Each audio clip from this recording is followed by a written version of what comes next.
부정적인 면모가 없는 사람이 있을까요?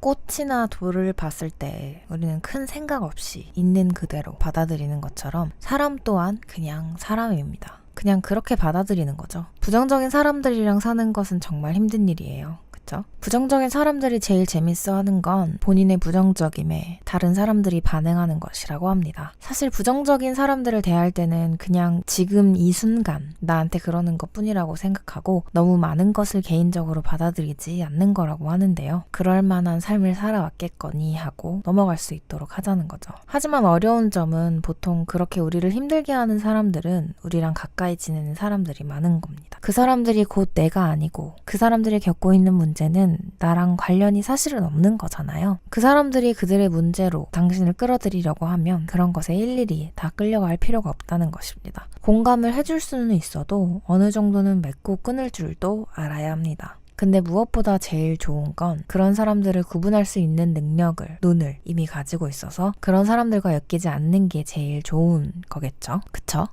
턱색한 사람들, 그러니까 우리한테 좋지 않은 사람들, 악한 사람들 은 조금 세긴 한데 어쨌든 턱식한 사람들은 보통 바로 보여지지 않는다고 합니다. 처음에는 되게 호감적이고 흥미롭게 느껴져서 그 사람을 알아가고 싶어지지만 보통 그런 사람들은 당신을 한 개인으로 대하는 게 아니라 본인의 용도로 사용한다고 합니다. 사람들은 보통 사람을 만날 때 그들에게 감정을 오픈하고 감정적인 교류를 시작하게 되는데요. 그렇기 때문에 살아가면서 정말 중요한 것 중에 하나가 어떤 사람을 내 삶에 들이느냐입니다. 겉으로 보이는 것으로, 똑똑함으로, 매력으로 판단하지 말고 그 사람들이 강한 사람이냐 약한 사람이냐로 판단할 수 있어야 한다는 거예요. 그런데 보통 그런 눈을 기르는 게 참 어렵죠. 겸손한 척, 강한 척, 착한 척, 척하는 사람들이 정말 많으니까요. 그럼 강한 사람과 약한 사람은 어떻게 구분할까요? 이것에 대해 공부하고 책을 쓴 로버트 그린이라는 제가 좋아하는 작가의 강한 사람과 약한 사람 구별법을 소개해 드리려고 합니다.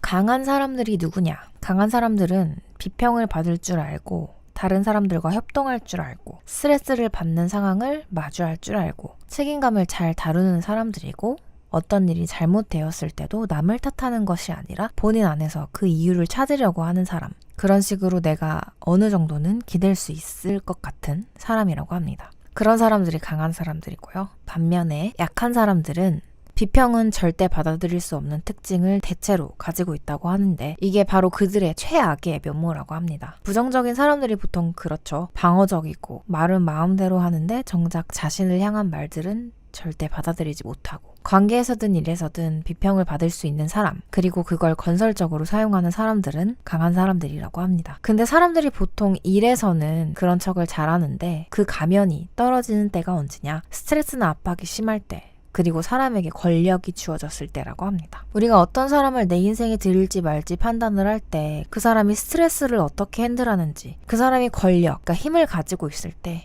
당신을 남용하고 오용할 수도 있는 거고 다른 사람들을 함부로 대할 수도 있는 거고 내빼고 싶을 때 혼자만 쏙 빠져버리는 등 권력이 있을 때 그런 것들을 어떻게 대하는지도 중요하게 보라는 겁니다. 또한 그 사람이 어떤 사람을 곁에 두는지도 중요하다고 하는데요. 본인보다 열등한 사람을 항상 고르고 있는지 게임을 할 땐 어떤지 모든 걸 다 이겨야 하는지 그런 것들이 사람의 특성을 드러낸다는 거죠. 목적이 없는 사람은 목적이 있는 사람에게 홀리고 자신감이 없는 사람은 자신감이 있거나 있는 척하는 사람에게 끌리고 이런 패턴이 있는 사람들도 많다고 합니다. 최악의 사람들을 계속해서 선택하는 사람들도 있고요. 왜 그런 선택을 하냐면 그런 고통이 자신이 살아있다고 느끼게 하고 그런 고통이 내가 지금 사랑을 하고 있다고 착각하게 한다고 해서라고 하는데요. 근데 이런 고통에 의한 패턴은 결국 공허함 때문이라고 하는데 나는 어떤 공허함을 가지고 있는지 한번 생각해 볼 법한 면이라고 생각합니다. 요즘 저는 선택적인 생각을 하려고 많은 노력을 하고 관련해서 공부를 좀 하고 있는데요. 로버트 그린은 생각이란 것도 사실은 존재하지 않는 거다. 그러니까 우리가 만들어낸 거다 라고 하더라고요. 그분이 또 더한 말이 아침에 명상을 해도 오늘 뭐 해야 되지? 내 일정이 뭐지? 계속 생각이 거품처럼 올라오는 것처럼 우리는 기계적으로 생각이 올라오는 거라고 합니다. 그리고 그런 떠오르는 생각을 통제할 수 있는 사람은 이 세상에 아무도 없고 말이죠. 이거는 뭐 아무리 강조해도 모자란 개념 같아요. 생각은 생각일 뿐이라는 거. 생각이 무엇일까요? 일단은 생각은 실제가 아닙니다. 현실이 아니에요. 현실은 나의 몸이고 지금 이 순간이고 내가 앉아있는 이 의자의 감촉이고 지금 심장이 뛰고 있다는 사실이죠. 생각은 현실이 아닙니다. 그러니까 되도록이면 생각을 하지 마세요. 나를 자극하는 생각이 떠오르는 건 막을 수 없어도 인게이지는 하지 마시라는 거죠. 그러니까 그 풍선을, 그 생각의 풍선을, 그 구름을 잡지 말라는 거죠. 소셜미디어. 소셜미디어에 대해서도 최소한 요즘에 저는 소셜미디어에 되게 회의적인 입장인데요. 소셜미디어가 이렇다고 합니다. 우리의 뇌를 정말 많이 닮았다고 해요. 우리의 감정을 자극하고 우리의 예민한 감정을 정확히 겨냥해서 지속적이고 끊임없이 우리 앞에 무언가를 가져온다고 하는데요. 소셜미디어를 끊고 조절할 수 있는 사람이어야 하듯이 생각도 내 자신이 아니라는 것을 잘 알고 계셨으면 좋겠어요. 생각은 가상현실은 그냥 다른 존재예요. 그냥 외계인 친구라고 생각하고 통제할 수 있는 힘이 나에게는 있어야 한다는 거죠. 계속 내버려 두면 그것들은 우리의 패턴이 되고 습관이 되고 결과적으로 우리의 현실이 돼버릴 거예요. 이런 불필요한 생각이나 좋지 않은 패턴을 우린 옷처럼 갈아입을 수 있어야 한다고 합니다. 내 옷장을 보고 나 이제 초록색이 싫어 하면 그 초록색을 다 내다버릴 수 있어야 하는 것처럼 생각도 사실 어떻게 보면 그렇게 할 수 있다고 하는데요. 우리가 생각하는 우리의 생각과 우리의 현실은 사실 앞뒤가 바뀌어 있다고 해요. 우리는 생각으로 만들어진 사람들이 아니잖아요. 우리는 심장과 뼈와 폐와 이런 것들로 만들어진 사람들인데 근데 세상에서는 그 두 개가 바뀌어 있어요. 내 자신은 없고 생각만 존재하는 것 같은데 생각이 사실 존재하지 않는 것이고 내 자신은 존재하고 있거든요. 그걸 인지하셔야 합니다. 많은 것을 읽고 배울수록 인지하는 게 정말 중요하다고들 많이 하더라고요. 이걸 인지하지 않은 채로 일상을 살아가는 건 우리가 자면서 걸어다니는 거랑 마찬가지라고 하는데요. 그러니까 사실 비행기 모드로 살고 있다는 거죠. 인지하지 않고 살아버린다면 말이죠. 우리가 숨 쉬고 있는 거, 걷는 거 그런 건 인지하지 못하고 우리가 생각하는 것만 인지하고 살아가고 있다는 말인데 무슨 말인지 이해 가시나요? 뭔가 뒤바뀌었어요. 우리가 보는 것이 현실인데 우리가 만지고 있는 것이 현실인데 우리가 보이지 않는 것에 그러니까 나의 생각과 내가 알고 있는 그 가상현실, 소셜에 우리가 더 많은 시간을 할애하고 의지하고 있다는 거죠. 소셜미디어를 할 때 정말 뇌가 빨리 돌아가는 걸 느끼시나요? 정말 빠르게 돌아가죠.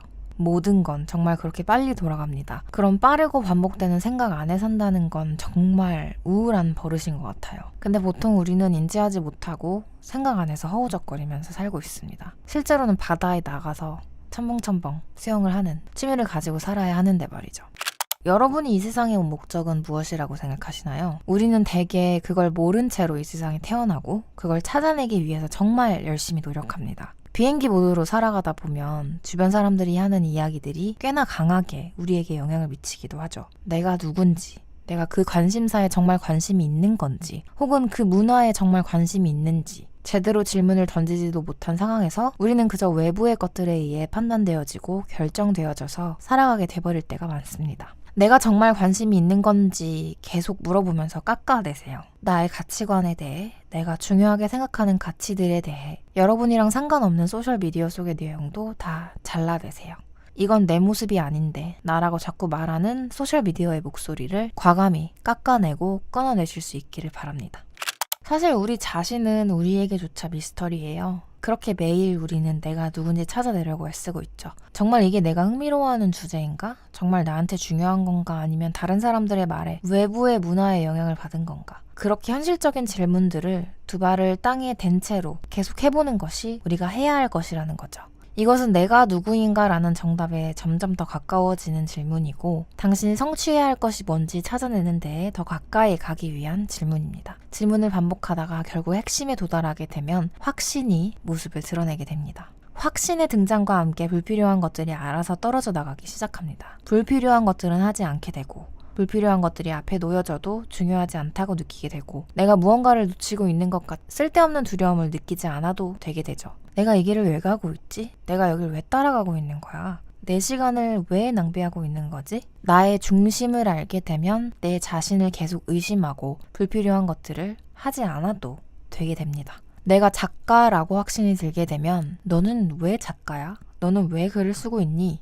다른 걸 했어야지, 시를 읽었어야지, 변호사가 됐었어야지 등등의 불필요한 생각들이 하나도 남김없이 떨어져 나갑니다. 왜냐면 단단한 기반을, 중심을 가지고 있으면 그 외의 부수적인 것들은 아무 의미가 없어지게 되니까요. 당신의 질문들은 바로 이 목적으로 당신을 데리고 가둘 수 있어야 합니다. 당신의 에센스, 그러니까 당신의 본질이 뭔지 알게 되면 확신이 생기게 된다는 거죠. 우리는 성공하고 싶어하고 성공하지 않은 버전의 내 모습을 마주하게 될 것을 두려워합니다. 아니면 다른 사람들이 바라는 우리의 모습으로 성공하고 싶어해요. 그래서 우리는 실패한 작가보다는 성공한 어카운턴트가 되려 하죠. 성공하지 못한 아티스트가 되느니 성공한 테크니션이 되고 싶어해요. 그 비어있는 괄호가 뭐가 됐던 간에 우리는 사람들이 생각하는 우리에 대한 기대 때문에, 그들이 어떻게 생각할지에 대한 것 때문에 우리의 진정한 열정으로 방향을 돌리지 못하고 있고, 우리의 목적에 대해 좀 더 탐험하려 하지 않고 있고, 내가 그 사람의 기대랑 다른 사람으로 살고 있는데도 그걸 나조차 인정하지 못하고 있는 것이죠.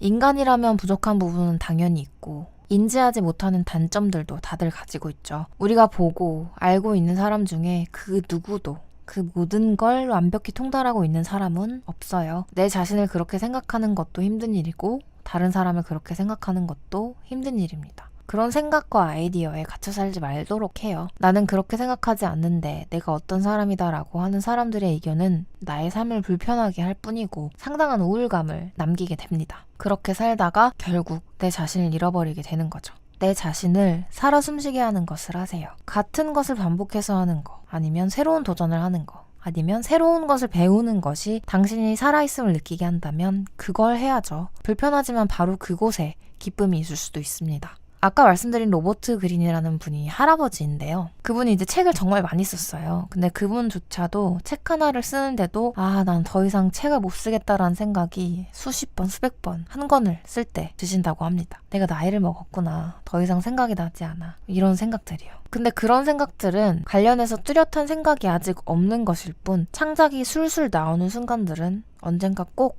다시 돌아왔다고 해요. 그러니까 여러분의 본능과 직감을 무시하지 마세요. 직감과 본능은 이론이 필요 없다고 해요. 직감과 확신은 추상적이고 이론적인 것들을 알아서 제거해줍니다.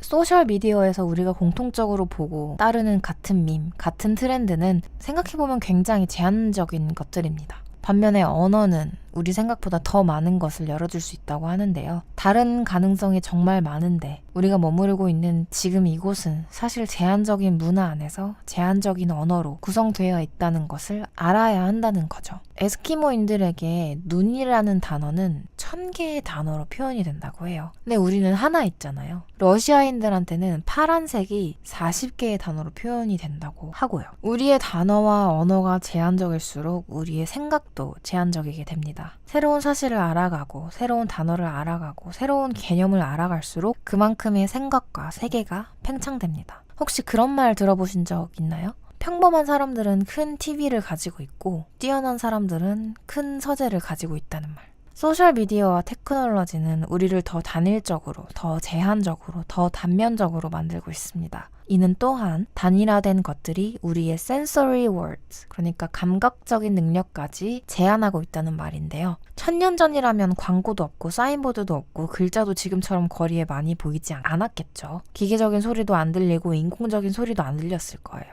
새소리, 동물소리, 기껏해야 망치질 소리나 물소리나 그런 것들이 들렸겠죠. 우리는 대부분 같은 것을 보고 같은 것을 경험합니다. 그게 정말 문화일까요? 획일적인 생각과 흐름에서 벗어나 중요한 질문들을 나에게 던지고 불필요한 것들을 깎아내서 나만의 단단한 기반을 구축해 나가고 그런 자주적인 생각과 행동이 주가 되는 하루가 보여 결과적으로 여러분이 자주적인 나만의 삶을 만들어 나가실 수 있길 진심으로 바라면서 오늘의 팟캐스트 마치도록 하겠습니다. 바이.